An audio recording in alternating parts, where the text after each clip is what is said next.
Colgate and number 5 Syracuse men's lacrosse, two non-conference teams that entered the Dome on Saturday evening with postseason aspirations already solidified. But if you're pondering why this game mattered to the thousands of SU fans in the Dome and around the Northeast, I give to you a number, 307. The mark of greatness that legendary number 22 Mikey Powell tallied in 2004. And 22 years later, another double deuces sat 1 point shy of breaking that all-time point record at Syracuse. Not only did senior Joey Spallina break that record, he smashed it, notching 7 points en route to a 14-7 win over the Raiders. And here to break the entire game down from start to finish, it's Orange Press Pass, and it starts right now.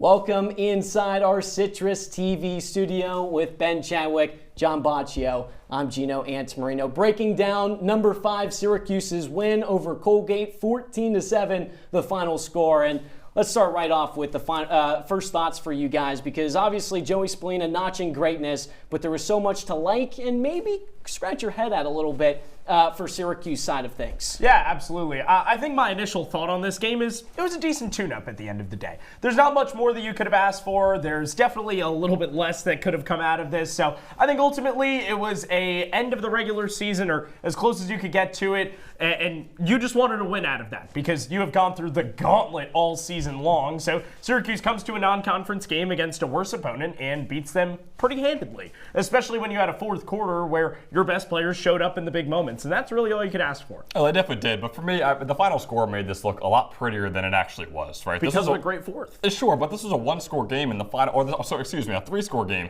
in the final 10 minutes against a 5-6 Colgate squad, now 5-7. I mean, that's not what you want to see out of a top 5 team that has national championship aspirations, ACC championship aspirations. So for me, this is a team that was favored by 8 coming into this game. Yes, they won by 7 at the end of the day, but really, did they really win by 7? Because it didn't feel like it. Still a top 35 team in the RPI.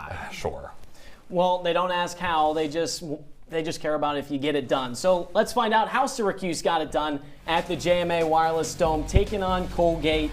The 65th all-time meeting between these two schools. And like I talked about, Joey Spallina one shy of Mikey Powell's all-time points record in 307. And right off the bat, he scores off the ride to tie it about 2.5 minutes in, 3 minutes in. And an excellent play from Joey Spallina. And then a little bit further on, Syracuse up by 2 with Tristan Schaefer notching his first goal of the season. But look at that pass from Joey Spallina. John, it was just picture perfect that it was a BTB assist for Michael Leo to set up a BTB goal for him. Yeah, I mean, it just doesn't get more classic Joey Spallina than that. He had to get a little bit flashy for 308, didn't he? And then Michael Leo says, don't worry, 22, I got you right back for your own goal. That's Joey's second goal of the game going into the second quarter. And Michael Leo, Ben, was on fire in this game. It can be overlooked with Joey Spallina's accomplishment, but Michael Leo had himself a very fine game today. He absolutely did. And he's one of those guys where if he's on, he's on. I mean, if he's red hot, he's getting 4 or 5 goals in a single game. Leo had 4 goals today, 5 points, but Colgate wasn't going away anywhere. I mean, Syracuse only up by 2 goals in after halftime. That was Casey Quinson, 2 goals in this game. And then right there, look how beautiful that was. Joey Spallina setting up Jake Spallina, the brother connection. That's Jake Spallina's second career goal, his first of the season. Father Joe Spallina was in attendance, and so you just had to know that the brothers were balling out. And same with Finn Thompson, 16 shots in today's game, 4 goals and an assist. That second goal you just saw, Joey Spallina with another assist, 11 points last time out against Colgate, and 7 points against Colgate today. Joey Spallina leading the charge for Syracuse over Colgate once again. Michael Leo, after having just 1 point last time out against Virginia, John, like I said, got the job done against Colgate. Yeah, absolutely. Spallina did everything that you could have asked possibly for him. 5 assists in this game cannot go unsaid. He has some of the best vision in college lacrosse history, to say the least. And it becomes a lot easier when you've got guys like Michael Leo or Finn Thompson to set up. And Ben, you talked about, yes, the score made it look a little bit better than it actually was. Like we said, at one point it was just a 2 or 3 score game, right. But Syracuse ultimately pulling it out. They did ultimately pull it out, and of course Spallina is a big facet of that. Michael Leo, Finn Thompson, all the stars really rose to the occasion. In the end of it, of course, to make it a 7-goal game for the Orange. Well, we saw the highlights at the JMA Wireless Dome, and someone who was at the JMA Wireless Dome to take this all in live, we bring in our CitrusTV beat reporter, Jake Klein. Jake, thanks so much for joining us. I want to start off by going off of Ben's point there, where it was a little bit shaky at times. Postseason right around the corner, second to last game for Syracuse. Colgate not ranked. How easy is it for Syracuse to overlook a game like this? And also, do you think that was why it was a little bit too close for comfort at times, Jake? To be honest, Gino, I don't think that was the reason this game was too close for comfort. In fact, I disagree with what Ben said a couple of moments ago. I think this very easily could have been a 10 or a 13 goal win for Syracuse if they didn't hit the pipe so much. I don't know that I've ever seen that many pipes from one side of a lacrosse game. I think Syracuse had to have hit the pipe 7 or 8 times. If even 4 or 5 of those shots go in, all of a sudden you're looking at a double-digit win, and you're probably feeling a lot better about this victory than Ben Chadwick is feeling. So I don't think Syracuse underestimated Colgate at all. I think they played pretty well today and got a little bit unlucky. Probably could have shot better, yes, but I don't think the score reflects how well Syracuse played. Well, Jake, in the grand scheme of things, Syracuse's 7-goal win not going to be the biggest thing people take away from this game, and that would obviously be Joey Spallina, who just broke the all-time points record. What was the reaction like from players and coaches to him breaking the all-time SU points record? Well, John, for one, Joey Spallina walked into the post-game press conference, and he was absolutely drenched from head to toe, so there's a video up on the Syracuse men's lacrosse social media pages of the Gatorade bath, or I guess the water bath, that Joey Spallina got in the locker room after the game. His teammates were loving it. The crowd reaction was fantastic. And for the first time, Joey Spallina kind of went away from his normal, I'm just here to win a championship after the game. He was grateful and expressed a lot of thanks to his family, to his teammates, to his coaches, and he recognized how cool it was to be on the top of a list that has so many fantastic, legendary names. All 3 Powells, both Gates, Tim Nelson, Tim O'Hara, so many other great players who are on that list that he now sits at the top of, and he and Gary Gate both recognize that's a pretty cool thing. Yeah, and Jake, obviously we have our disagreements on what to take away from this game, but regardless, it was an incredible run by Syracuse in that fourth quarter that sparked a very comfortable win for them in the end. What did you see? What did Coach Gary Gate possibly talk about that fourth quarter run? 2 things, Ben. The first is that they made their shots. The shooting was not particularly efficient from Syracuse early on in this game. You mentioned earlier, I think Gino did, that Finn Thompson took 16 shots in this game to get his 4 goals. Not the most efficient day at the office, for the office. And look, Joey Spallina, Michael Leo, Finn Thompson, these are players who are going to get their goals. And eventually they did. Finn Thompson with the natural hat trick in the fourth quarter. So that was one. The second was they cleaned up on the clear. Colgate's kind of a weird team. They run a 10-man ride very aggressively. They've got an interesting clear of their own. That gave Syracuse trouble early in this game, especially the first half. Gary Gate said they switched to a different 10-man clear, and they were perfect clearing the ball in the second half. Dominated possession, turned into more goals. A lot to like I said, scratch your head about in this game. But one thing you can never scratch your head about is Jake Klein's coverage of this men's lacrosse team. Make sure you follow him on all social medias. Jake, thanks so much for taking the time and joining us here in studio. When we come back here on Orange Press Pass, we still have a lot more to break down. One of those being Michael Leo and how he's kind of been hot and cold. We've got some stars to break down as well in the Syracuse lineup. And I got to give my player of the game. All that when we come back here on Orange Press Pass.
Welcome back into our Citrus TV studio to break down a 14-7 win for number 5 Syracuse over Colgate. Ben Chadwick, John Boccio, I'm Gino Antimarino. Now, I alluded to it right before we went to break, but one of the guys who had one of the best games today was Michael Leo, someone who was red hot from start to finish, 4 goals, 5 points in this game. But, John, this is a guy who could be hot and cold at times. Had just 1 point last time out against Virginia.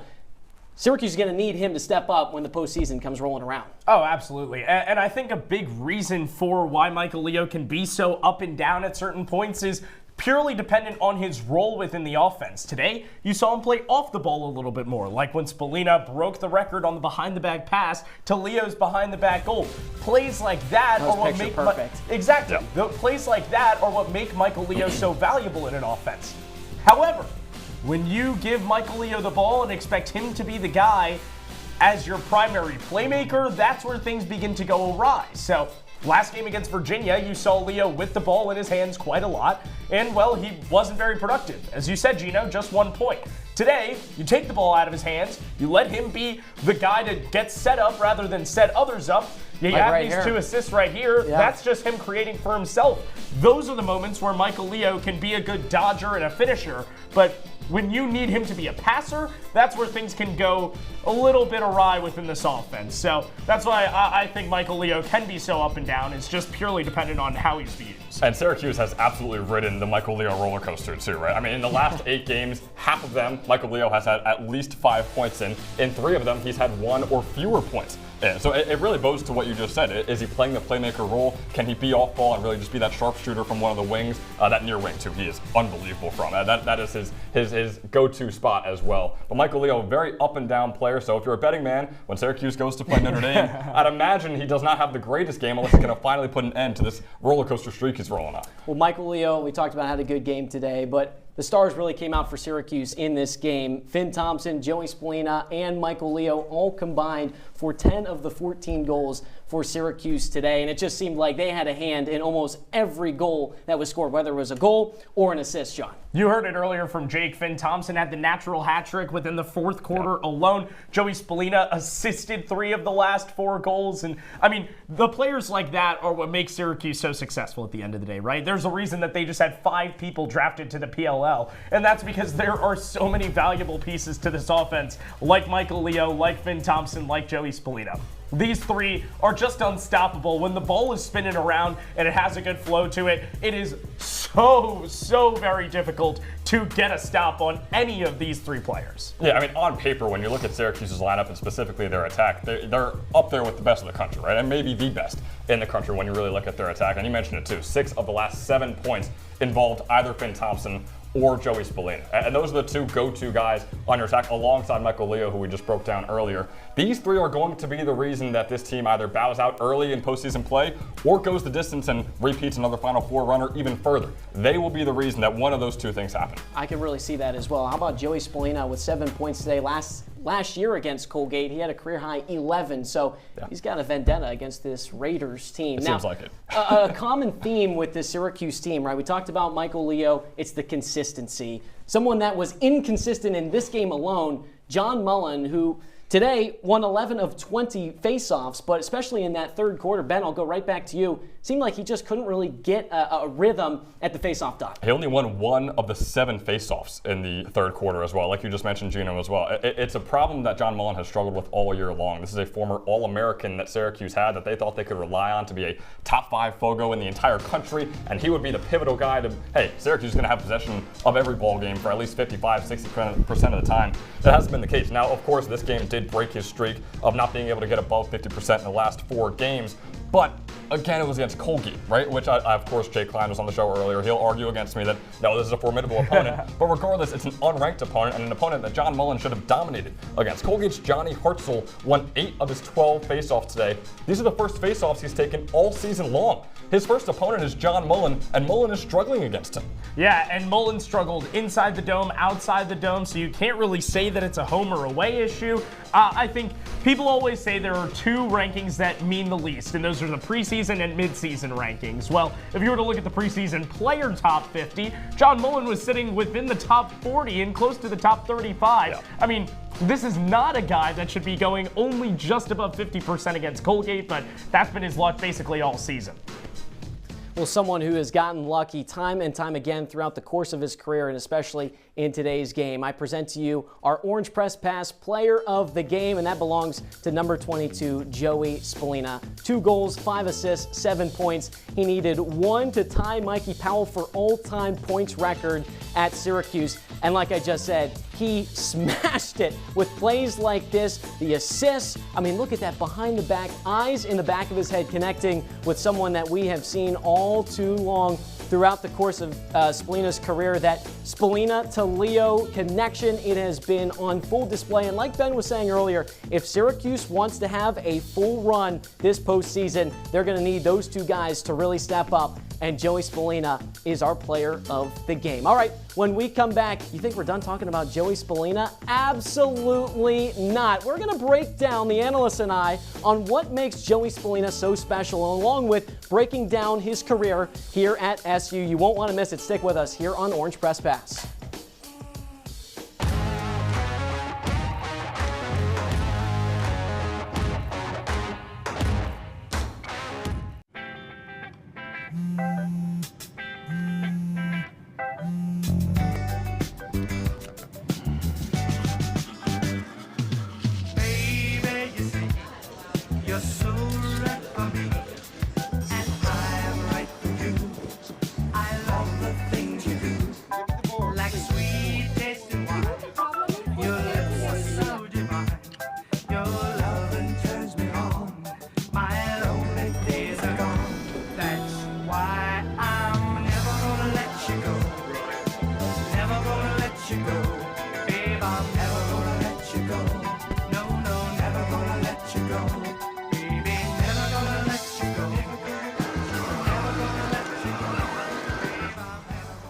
Here you go.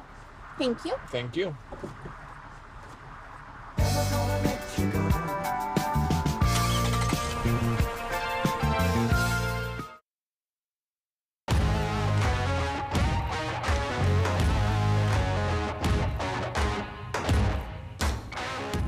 Welcome back into CitrusTV studios.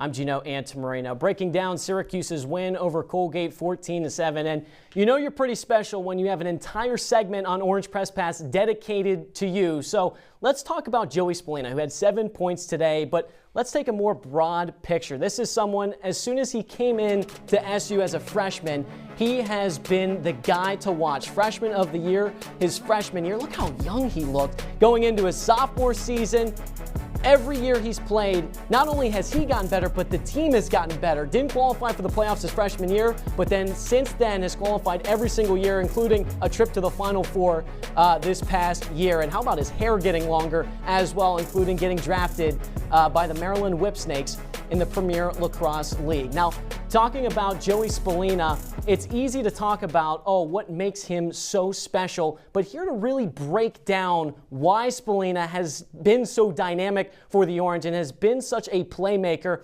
I bring to you our analysts, John Boccio and Ben Chadwick, to talk about why Spallina is at the top of his game. Guys? Well, Gino, I mean, it's a pretty clear reason, and, well, we'll put it to you in, like, teenager terms, I guess you could say. I mean, this was my stuff right here. Yeah. We've got a Fortnite version of why Joey Spallina has been such a difference maker for Syracuse men's lacrosse. So he's got his loadout ready. I wish we could get him, like, emoting or something on the loading screen. But, yeah, he is ready to go. Was his accomplishment today a victory royale? Do we feel comfortable saying that him becoming the new all-time points leader for Syracuse is a victory royale? Yeah, without a doubt. But I think the ultimate victory royale is the one that would probably win him like the World Cup or something, is the national championship. But either way, we'll talk about why Joey Spallina is so effective as a playmaker first. Ben, press play there for me. So, I mean, the first example is he's got vision unlike any other. He's a bolt-action sniper rifle that's just waiting to prey down on his opponents. And that's because he can see all over the map. This is a 200-meter snipe to the other side. He skips fields with ease. Michael Leo right in front. I mean, the connection connections like that are just simply way too easy for him. That is what makes him such a good playmaker. His vision, unlike any other, always thinking 1 to 2 passes ahead. I'd argue he's the medic of the team as well, too, right? He's always looking out for other people, always making sure that they're getting theirs as well. And his vision, you mentioned it as well, Boccio. Yeah, exactly. Drinking a couple shields as well, and dishing them off to his teammates. He can toss it. He can toss it as well against Duke, and in this game as well against Harvard. Like, throughout the entire season, and his entire career, mind you, playmaking has been his calling card. I think it's what he loves to do the most. He said that in several post-game press conferences as well. I love getting my teammates involved. When he had 6 or 7 different assists in a singular game, he always says afterwards, I love just getting my teammates involved right here. But also, you mentioned before, bolt action sniper rifle. He can snipe from 200, 300 meters out, or in this reference, 20 to 25 yards out. I want to take a look at Joey Spallina's finishing here as well. In some of these games, we'll press play right there, and there we go. In some of these games as well, he has just been fantastic. Up close, a few yards outside of the crease, just a little swim move right in front of the cage. We're going to knock that right back in the top left corner. From distance as well, John, he could do it from anywhere on the field. He is the best player for Syracuse this year in both facets, I would say, and finishing-wise, one of the best in the entire country. Yeah, it is crazy to see how he's progressed as a finisher throughout his college career. I mean, from his freshman season to now, he has grown exponentially in terms of finding his spots on the net. Yeah. And I mean, especially when he's on the doorstep, he is a scary sight to see. I mean, nobody wants to see that coming across their crease. And this is, we talked about the bolt sniper rifle. We did. This is like a pump shotgun straight to your face. You have no idea what's about to hit you. You just got 200 pumped, and the ball's in the back of your cage. So, I mean, stuff like this is exactly what has made Joey Spallina so good, is because he is so technically sound in front of the crease. Gino, we'll send it back to you for some more on Spallina's prowess. Well, funny enough, you guys talked about what makes Spallina so dynamic, and it was actually those skills that has made Spallina the all-time points leader here at Syracuse. So if I go ahead and press play right here, this is Joey Spallina on the ride, and this is what's going to tie Mikey Powell in all-time points. That's the aggression, that finishing we talked about. He is so dynamic, but look at this playmaking that John alluded to, and Ben, just behind the back, eyes in the back of his head, finding Michael Leo, cutting in front, and Michael Leo reading and reacting to the pass, knowing where Joey Spallina is going to go with it, and then Michael Leo burying it into the back of the cage. Now, as you can see here, Joey Spallina, what he has done here at SU, the 2025 All-ACC team, as well as his accomplishments. But if you asked him, you know for a fact that he would care so much less about these individual accolades in order to achieve team greatness. Well, obviously, you can't talk about Joey Spallina without talking about Mikey Powell, the guy who he passed for the all-time points. And if you talk to Gary Gait, a guy from, you know, the 90s and playing with men's lacrosse, he's very much about the different eras of men's lacrosse. Mikey Powell playing the same amount of games as Spallina, and he says that every era presents new challenges, and the fact that Joey Spallina can adapt and overcome. And look at that assist number for Joey Spallina. That is what makes him so fantastic, and Spallina is why, the skill is why he is the all-time point leader at SU. All right, we're going to take one last break here on Orange Press Pass. When we come back, we're going to take a look around the nation at the different lacrosse teams happening around the country, and also sound off with my analysts. Stick with us here on Orange Press Pass.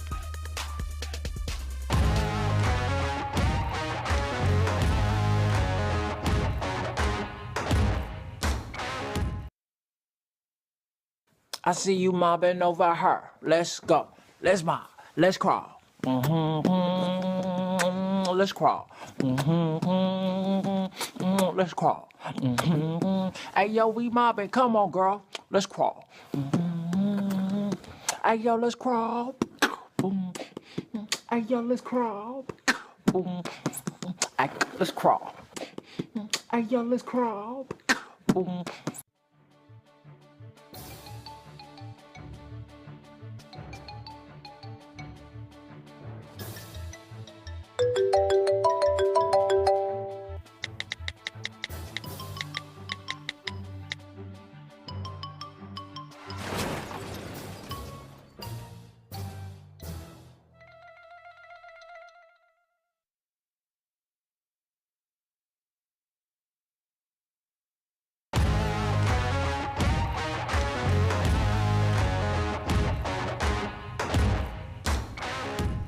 Wrapping up shop here on Orange Press Pass with Ben Chadwick, John Boccio.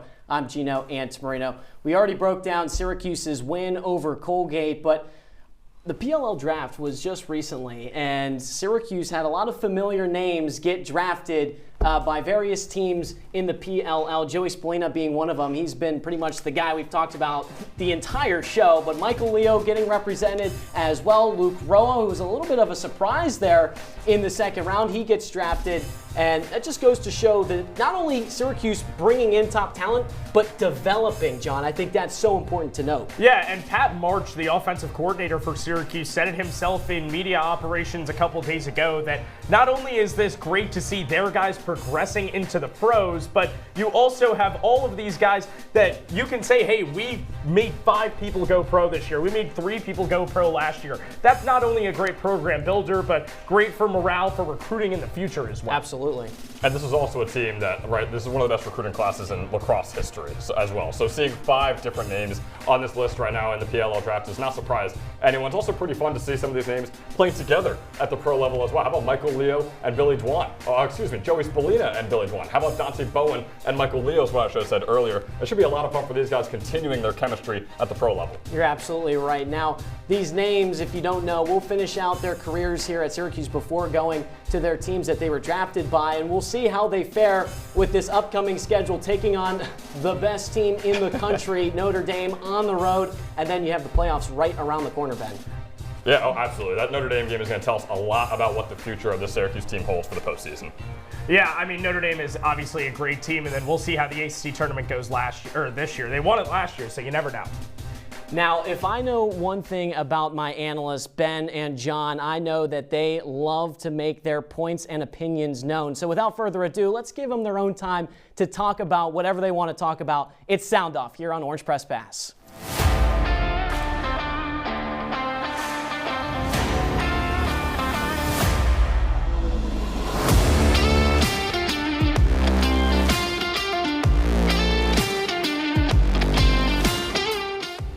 Look, I don't want to downplay the magnitude of this achievement because it's an extremely tough record to break. However, when someone in the future asks themselves, oh, who's Syracuse's all-time leader in points? Joey Spallina probably won't be the first name that comes to mind. And that's for good reason. This is no diss to Spallina, but when you think of the best players in SU lacrosse history, his resume does not stack up with how large of an accomplishment this is.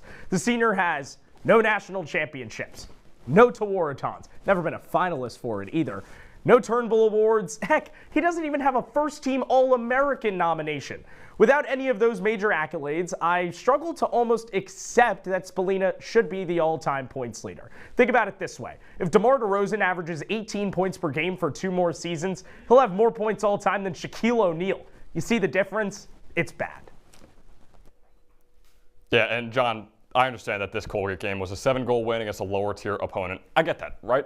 But much of this game confirmed uncomfortable truths for teams and fans that Syracuse is far more likely to play down to competition than they are to play up. Against the 2 current top 5 teams the Orange played, they lost by 9 combined goals. Then there are its past games against current unranked squads, leading Air Force by 1 in the 3rd quarter, going to overtime against Penn. And today, just a 3-goal lead against Colgate in the final 10 minutes. I'm not saying this is a team that's on par with those schools, but it certainly isn't on par with the best of the best either. And I think we're going to find out a lot about the SU's future in the postseason when they play Notre Dame. Syracuse, like you talked about, Ben, maybe playing down to its competition, but thankfully with Notre Dame next on the schedule and then the ACC tournament, hopefully there's not too much playing down to its level of competition there, Ben. That's an important game, but it's not the most important thing to talk about on this show. Gino, you have done incredible and fantastic things at CitrusTV. This is your final show at this desk. We have to give you your flowers, man. You have done, oh my goodness. Long hair. Oh my goodness. Whoa, whoa. Wow. There has been some long hair in your CitrusTV career. It's much shorter now. You can argue better, you can argue worse. That is There up we for go. discretion, This John. was the This is where the ship transformation, started. you can say. It All seems for like you, it. Gino. Well, thank you to everyone here at CitrusTV and Orange Press Pass. We hope to see you on the next OPP.